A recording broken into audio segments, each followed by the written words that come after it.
Welcome everybody to episode 19. We are going to be discussing about goals and goal setting.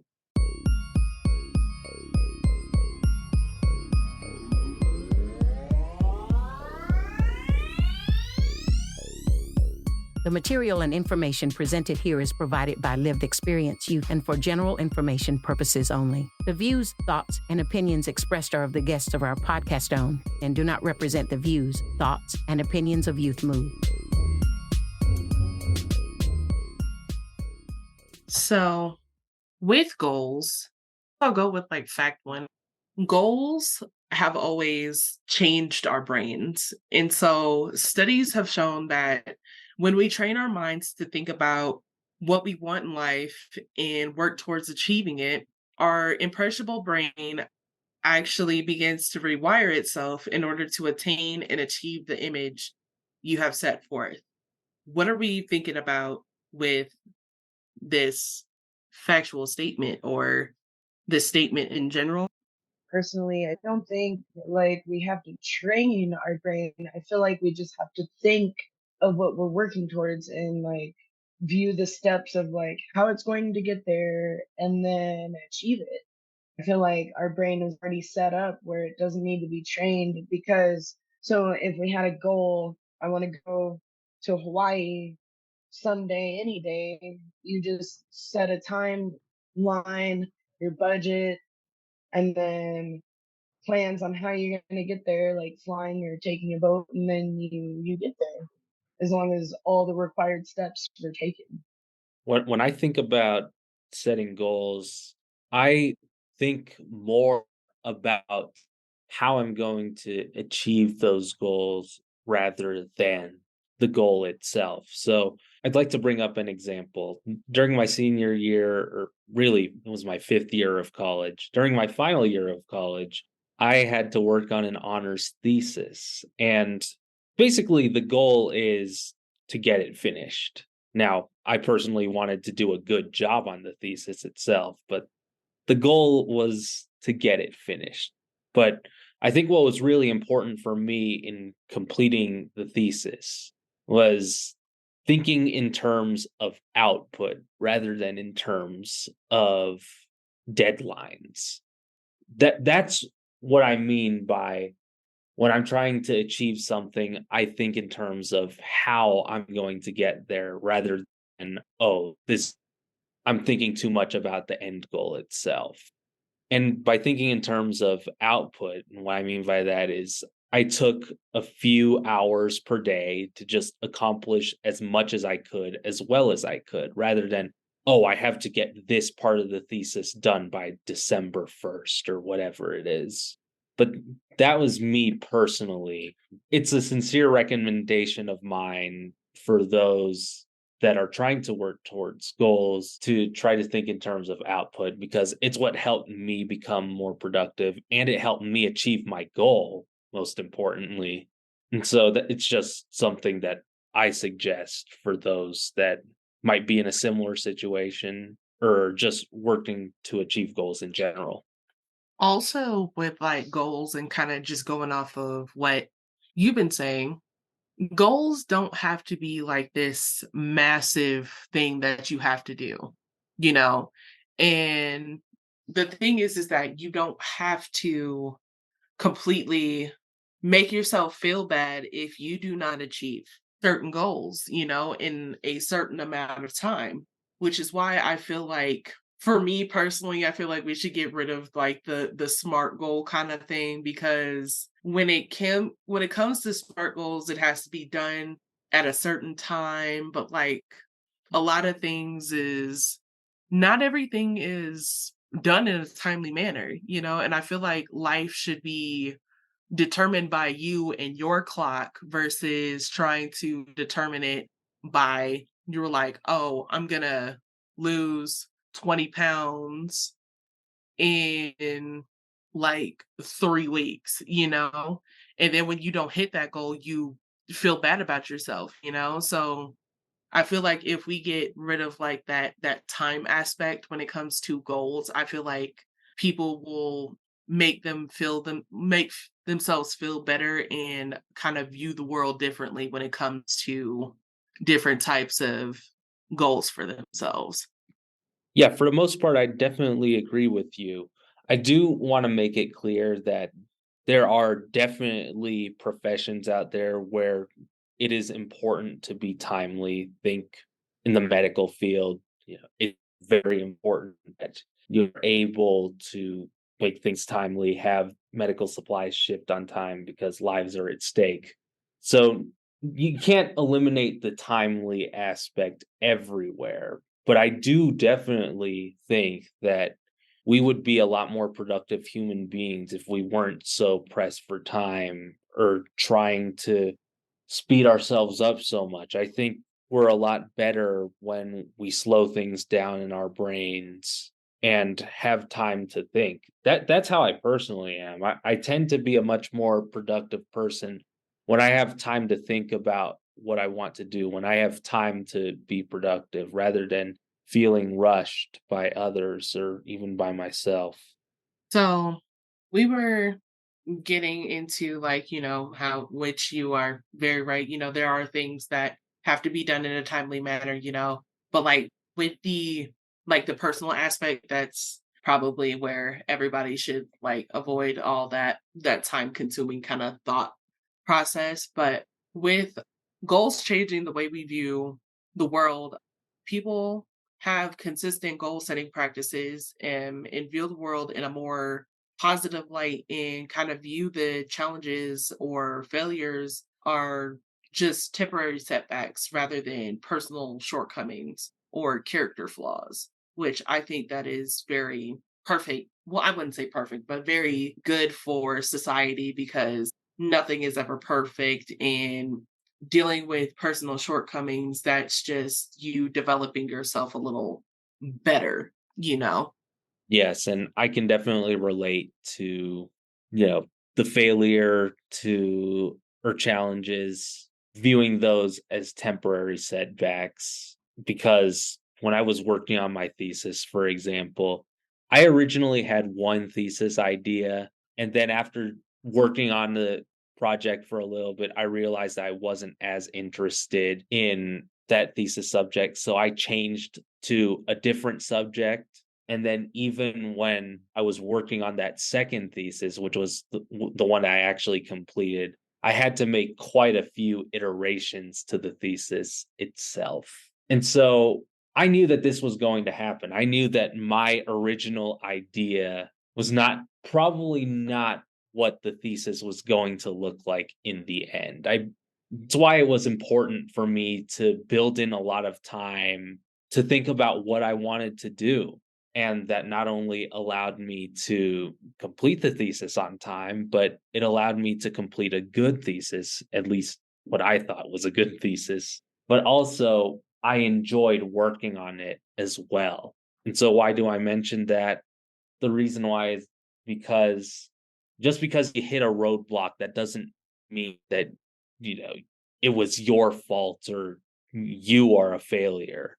It's just that no one's perfect. There are always going to be setbacks in life, and so it's how we adjust to those setbacks that truly reveals a lot about our character. Yeah, and those setbacks sometimes can feel like forever. Sometimes you're stuck in the mud and you're thinking that, this isn't going to change and stuff, but it does eventually. Eventually, things get better. Eventually, you achieve your goal no matter what the timeline is. Sometimes it takes years, sometimes it just takes days. For different goals, there's different timelines. Everybody's working on a different thing, such as me. Like, I haven't had a car in 9, almost 10 years, and I've just got my license, got all that squared away, trying to apply for all these loans, like to even get a car. Now they're saying like, oh, you're denied, you don't have enough credit history.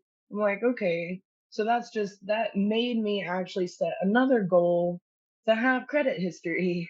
So then I can complete like my other goal. It does feel like an eternity, but soon, when once I get all of that taken care of, that can follow it. Yeah, I Goals are so hard, especially because it makes no sense. Like, if like you set a goal and then the setbacks happen, and it's like, for me, I'm that person where it's like, oh, well, I guess it's not meant to be then. And I put so much on myself, and it's so frustrating that, like, if I don't meet it, then I just give up. And that's not something that we should be doing. We should be, like you said, creating a different goal to help support the goal. It's like it's a matter of SMART goals. The specific, measurable, attainable. I forgot what the R was. And or yeah, reasonable, attainable. And then T is timely. Like keeping in mind those SMART goals, and then make micro movements towards your goals. Honestly, that's Yeah. really good. And what I can say when it comes to that is that getting real with our abilities and being able to do whatever it is that we need to do isn't as scary as it once was. You know, we get to set action oriented, smart goals. You kind of have to be honest with yourself with that situation, and that means you need to become aware of your strengths and weaknesses so you can accurately choose the actions that align with achieving with your goals. You kind of make sure that things are right in line with what you believe in, what you say, and how you are as a person when it comes to your goals. And when you set your goals, the evaluation process of where you are today versus where you want to go becomes less emotional and more tactile. And it becomes a more of a challenge, it becomes more of like a, hey, what is your favorite thing to do? So less than a month away, we have January of 2024 coming up. And this, I know it sounds cliche, but this could be your new year, new you situation. You could get these new goals, but do not dictate it as a New Year's resolution, because everybody has that one New Year's resolution that they've been trying to do since like 2015 and they still haven't done it. Make it more of a challenge for yourself, instead of making it a New Year's resolution and kind of beating yourself up the entire month of January, being like, "Hey, I didn't get this done," or "Hey, I didn't get that done," or constantly beating yourself up for the new year, you know? So, with this coming up year, with the fellow Vistas, what are some of you guys' goals for 2024? What do y'all got going on? Personally, I talked a lot about scheduling free time or meditating in the previous meditation episode. I think that's important for me as well. Just settling into this new job, done a lot of onboarding and training. I know that you didn't get to see it, but I was just doing a lot of reading during the days that I wasn't recording podcasts with you. And I think that for me, it's important to schedule maybe 30 to minutes to an hour of just me time, myself, where I do something that I want. I want to do that every day, scheduling that box of time where it's just me. Because I'll admit that during this onboarding period for me, I didn't really do a lot of that. I just wanted to get the onboarding done. And also, while at the same time, making sure that I got something from the onboarding as well. So I just think now that it's a lot freer for me to decide what project I want to do during my workout, just have an hour to myself because it'll allow me to be more productive. Lizzie, what are your goals for 2024? For me, I am trying to be a better mom, do more activities like going outside with my son, more taking him on adventures. I also am going to start researching how to start my nonprofit that I would like to start. What about you, Ray? I honestly, my goal is to learn how to say no. That's my 2024 goal is to learn how to say no because I don't know how to say no and I literally overbook myself with things and I push myself to a higher degree and I beat myself up when I don't achieve those things. So I guess a better way of saying it is to be nicer to myself for 2024. What about you, Savannah? What is your goal for 2024?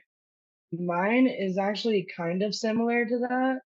So I've been working on like boundaries and stuff, and everybody that has like wanted me to do this or that, or go here and there, or stay over at my place, or something just crazy that I have no time for. And I'm like, no, can't do that.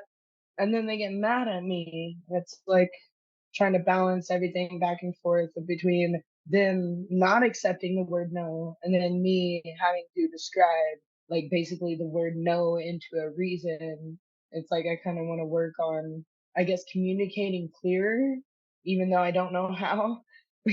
It's kind of very confusing when people don't accept the word no and then you have to go into detail about why, and it irritates me to no end, and I find myself like getting meaner and madder at them when I don't need to be, just because like when I'm frustrated. So I guess being like less frustrated and setting more of a like a harder boundary. That's really good. And just to give you a little advice, no is a full sentence. So there should be no reason why you are explaining as to why you can and cannot do things. In today's episode of goal setting, we talked about how to help people setting goals and getting the stigma away from goals. It like there needs to be a timeline and stuff like that. We also talked about smart goals, and we talked about how goals change our brain. So that concludes our episode about setting goals. And make sure you guys write in the comments that you guys' 2024 goals.